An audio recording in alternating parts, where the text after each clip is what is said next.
नमस्कार, आदाब। मैं हूं राव अकरम और आप देख रहे हैं मेरा हिंदी यूट्यूब चैनल। साथियों, वीडियो शुरू करने से पहले आप लोगों से मेरी गुजारिश है कि मेरे इस चैनल को आप लोग सब्सक्राइब कर दें अगर आपको मेरी वीडियो अच्छी लगती है। तो चलिए आज हम जानकारी करते हैं विशेष तौर पर क्या पैतृक संपत्ति के अंदर बेटियों का भी अधिकार बराबर का हक होता है या नहीं होता है, यानी हिंदू अधिनियम 1956 के बारे में बात करेंगे कि पहले किस प्रकार से बेटियों को संपत्ति में हिस्सा मिलता था, लेकिन वर्ष 2005 के बाद हिंदू अधिनियम 1956 के अंदर सुप्रीम कोर्ट के द्वारा जिस प्रकार से उसके अंदर संशोधन किया गया है, तो उस संशोधन के बारे में बात करेंगे और जानकारी करेंगे कि क्या पैतृक संपत्ति के ऊपर बेटी का भी यानी लड़की का भी इतना ही हक होता है जितना लड़के का होता है। तो चलिए वीडियो शुरू करते हैं, लेकिन उससे पहले आप लोगों से मेरी रिक्वेस्ट है कि मेरे इस चैनल को आप सब्सक्राइब भी करें और ज्यादा से ज्यादा शेयर करें। अगर इस वीडियो की बाबत आप लोगों को मुझसे कुछ और जानकारी लेनी है तो डिस्क्रिप्शन में मेरा मोबाइल नंबर है, आप वहां से नंबर लेकर मुझे कॉल भी कर सकते हैं, लेकिन वही व्यक्ति मुझे कॉल करे जिस व्यक्ति ने मेरा चैनल सब्सक्राइब कर और उसका स्क्रीनशॉट मेरे व्हाट्सएप पर भेज दिया है। अन्यथा कोई भी वैसी टसन लेने वाला व्यक्ति मुझे कॉल ना करे। तो चलिए वीडियो को शुरू करते हैं। तो आज इस वीडियो के अंदर हम जानेंगे कि बेटियों को मिला जो बराबरी का हक, और जानिए इस वीडियो के अंदर क्या अधिकार हैं जो सुप्रीम कोर्ट के फैसले के जो मुख्य बिंदु हैं उसके बारे में चर्चा करेंगे कि किस प्रकार से बेटियों को जो पैतृक संपत्ति है उसके अंदर अधिकार दिया हुआ है। साथियों, आपको बता दूं कि बेटियों के हक में एक बड़ा फैसला दिया था सुप्रीम कोर्ट के द्वारा, और अदालत ने बेटी को भी पिता की संपत्ति में बराबरी का अधिकार दिया था। और अदालत ने स्पष्ट किया था कि जो संशोधित हिंदू अधिनियम 1956 के तहत बेटियों को भी बेटे के समान ही हिस्सा दिया जाना चाहिए। यानी पहले जो हिंदू अधिनियम था 1956 उसके अंदर यह प्रावधान नहीं था, लेकिन वर्ष 2005 के बाद ये इस प्रकार का प्रावधान आया। अदालत ने यानी सुप्रीम कोर्ट ने यह स्पष्ट शब्दों में कहा था कि बेटियों को संयुक्त हिंदू परिवार की पैतृक संपत्ति का उतना ही हक है जितना के बेटों को हक होता है।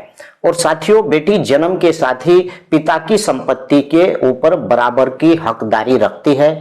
और इस प्रकार से सुप्रीम कोर्ट के 3 जजों की पीठ के द्वारा यह स्पष्ट किया गया कि भले ही पिता का निधन और हिंदू उत्तराधिकार संशोधन कानून 2005 लागू होने से पहले हो गया हो, फिर भी बेटियों के माता पिता की संपत्ति का अधिकार हमेशा रहेगा। यानी यह सुप्रीम कोर्ट का इस प्रकार से फैसला था, और सुप्रीम कोर्ट के उन बिंदुओं पर मैं आज आपको इस वीडियो के माध्यम से जानकारी दे रहा हूं। क्या वर्ष 2005 जब यह हिंदू अधिनियम यानी कि जो संशोधित हुआ था, तो उसके अंदर सुप्रीम कोर्ट के अंदर क्या बिंदु रखे गए थे, और 2005 के बाद जो बेटी जन्मी गई है क्या उसको पैतृक संपत्ति में अब बेटों की तरह बराबर का हक है, या 2005 से पहले जो बेटी जन्मी थी क्या उन बेटियों का भी इसी प्रकार से पैतृक संपत्ति में अधिकार है जैसा बेटों को हुआ करता था। और इस कानून के आने से क्या बदलाव हुए, यानी 2005 में यह जो संशोधित हुआ और इसके आने से क्या कानून में जो बदलाव हुए हैं, यह कानून का बदलाव कब हुआ और सुप्रीम कोर्ट ने अपने नए फैसले में क्या क्या बातें बताई, आइए मैं आपको विशेष तौर से अब बताता हूं।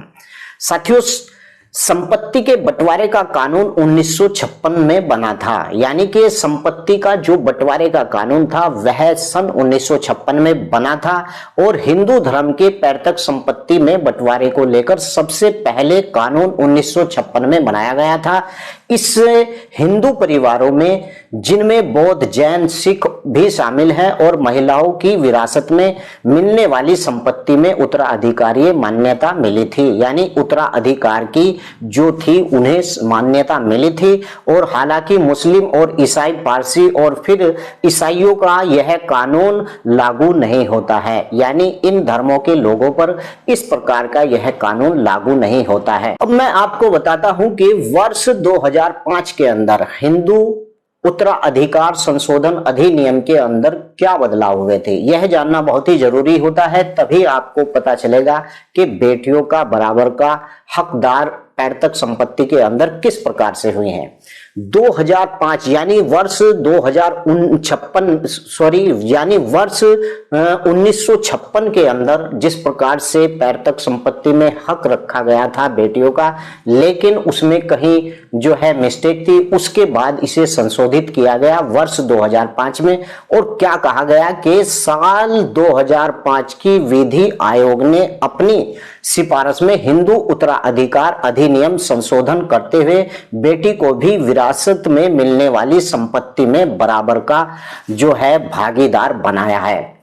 और वहीं इसके माध्यम से बेटियों को भी संपत्ति में बराबर का अधिकार देकर हिंदू उत्तराधिकार अधिनियम 1956 की धारा 6 में मौजूद भेदभाव को दूर किया गया है। यानी इस प्रकार से संशोधन किया गया है वर्ष 2005 के अंदर। क्या जो हिंदू उत्तराधिकार अधिनियम में संशोधन हुआ था 2005 के अंदर। अब बात करते हैं कि पैतृक संपत्ति और खुद की कमाई हुई संपत्ति में क्या अंतर होता है। यानी एक पैतृक संपत्ति वो होती है जो उसके पिताजी की संपत्ति होती है, और खुद की कमाई हुई संपत्ति यानी पैतृक संपत्ति बाप दादाओं से चली आ रही संपत्ति, और खुद कमाई हुई संपत्ति वो है जो पिता ने अपने आप कमाई है और खुद उस संपत्ति को अर्जित किया है। यानी कि साल 2005 की विधि आयोग किसी पुरुष को विरासत में मिलने वाली संपत्ति जो पैतृक संपत्ति कहा जाता है, जबकि उसके खुद की प्रयासों से कमाई गई संपत्ति को स्वयं अर्जित संपत्ति कहा जाता है। संपत्ति में बेटी अपने आप ही हिस्सेदार हो जाती है, जबकि स्वयं अर्जित संपत्ति जो जिस व्यक्ति जिसे चाहे उसे उत्तराधिकारी बना सकता है। यानी जो पैतृक संपत्ति होती है